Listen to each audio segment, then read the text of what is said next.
Izinkan kami berbagi cerita. Nabi Zulkifli tersebut mulia, elok budi agung derajatnya.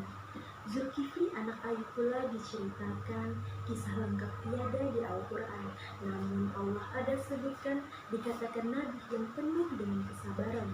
Kelurahan Saigon kian berdaulat, pendakwah nan kaya sejarah tercatat. Nabi Zulkifli adalah raja yang hebat.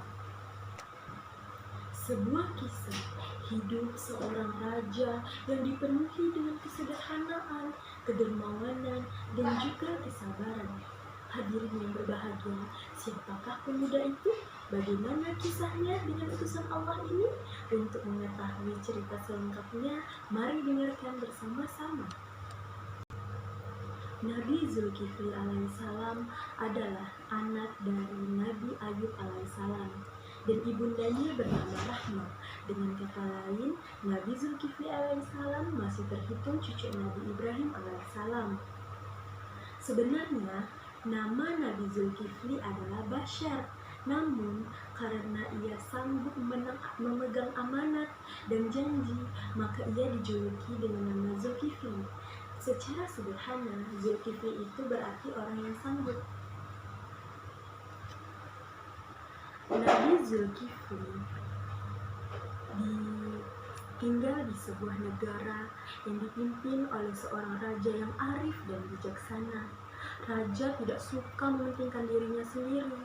Dia sangat memikirkan rakyatnya. Semua tenaga, pikiran, serta kekayaannya diberikannya kepada rakyatnya agar rakyat tersebut hidup makmur dan penuh dengan kedamaian.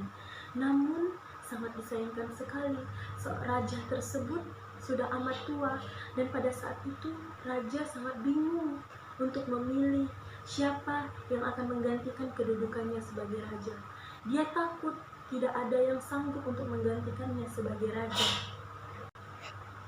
dan dia takut bagaimana nasib negara dan warganya kelak. Pada suatu hari, raja mengadakan sayembara kepada seluruh rakyatnya. Isi sayembara itu ialah untuk memberi kesempatan kepada rakyat agar bisa memimpin negerinya. Persyaratan yang diminta sangatlah berat bagi ukuran rakyat itu sendiri. Meskipun demikian, raja tetap mengajukan persyaratan itu sebab ia berpikiran jika pada siang hari berpuasa dan pada malam harinya menjalankan ibadah, tentu akan dicontoh oleh rakyatnya. Jika raja yang akan menggantikannya tidak pernah menjalankan persyaratan itu, tentulah rakyatnya juga tidak akan meniru pula. Sayembara itu sangat cepat menyebar. Karena itu cepat menyebar, maka dalam waktu yang singkat berdatanganlah para rakyat menuju istana. Yang datang bukan hanya rakyat biasa, namun juga pemuka suku dan pejabat juga ikut mencari kesempatan ini. Dan hadirlah Zulkifli dengan perasaan yang tidak menentu. Tibalah mereka berkumpul di alun-alun yang luas. Raja sejak pagi ada di sana dengan senang berdiri dan disambut tepuk tangan oleh rakyatnya. Wahai rakyatku, kini usiaku telah tua, tidak memperoleh seorang keturunan pun. Maka untuk meneruskan kejayaan ini, kerajaan ini, aku mengambil salah satu dari kalian, katanya dengan berwibawa. Aku tidak ingin raja yang hendak menggantikan kedudukanku di istana ini kelak sembarangan. Ketahuilah bahwa titah raja selalu dituruti dan tingkah laku raja akan ditakuti oleh rakyatnya. Untuk itulah aku mengajukan persyaratan. Syaratnya ialah pada siang hari melakukan puasa dan pada malam hari melakukan ibadah, kata raja lagi. Namun dari sekian banyak masyarakat yang datang, tidak ada yang berani mengangkat tangan sedikit satu orang pun. Namun di tengah kerumunan yang ramai, datanglah seorang anak muda ini mengangkat tangan. Hamba sanggup menjalankan puasa di siang hari dan menjalankan ibadah pada malam hari. Para hadirin pun terkejut dengan ucapan Zulkifli. Begitu pula sang raja. Ia tidak yakin dengan kemampuan anak muda itu. Hal ini disebabkan karena Zulkifli masih amat muda. Bagaimana mungkin dia dapat melakukan persyaratan yang diajukan oleh raja? Hai anak muda, janganlah kau main-main. Sayembara ini adalah untuk kepentingan negeri dan rakyat. Dengan tenang, Zulkifli pun melangkah ke hadapan raja. Wahai raja, junjungan hamba, saya tidak memain-main dengan ucapanku. Saya akan berusaha untuk melakukan persyaratan yang Paduka berikan, kata Zulkifli. Semula, raja tidak yakin akan kemampuan Nabi Zulkifli. Namun, akhirnya raja setuju. Dan sejak saat itu, Nabi Zulkifli menjadi seorang raja. Dia melakukan puasa di siang hari dan menjalankan ibadah pada malam harinya. Ia ingat pada janjinya kepada raja. Raja yang sudah lanjut usia itu sangat senang dengan amal perbuatan Zulkifli. Ia sangat yakin jika Zulkifli menjadi raja, maka rakyatnya akan mendapatkan kedamaian. Akhirnya, sang raja menghembuskan napasnya yang terakhir dengan tenang. Sebelum menghembuskan nafasnya yang terakhir, raja itu masih berpesan kepada Zulkifli agar tetap menjalankan persyaratannya. Ia masih ragu dengan kemampuan Nabi Zulkifli. Ia khawatir jika sudah meninggal, Nabi Zulkifli meninggalkan persyaratannya. Nabi Zulkifli bersumpah untuk tetap menjalankan perintah itu. Sepeninggal raja, Nabi Zulkifli menyusun semua kegiatan rutinnya. Siang hari ia melakukan puasa dan pada malam harinya ia melakukan ibadah. Pada suatu malam, datanglah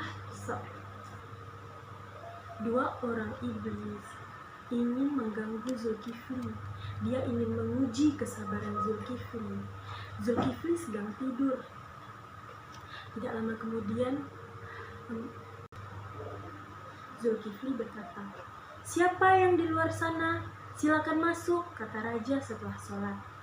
Setelah menunggu agak lama, terdengar pintu diketok lagi dan dipersilakan masuk. Namun tidak ada jawaban sama sekali.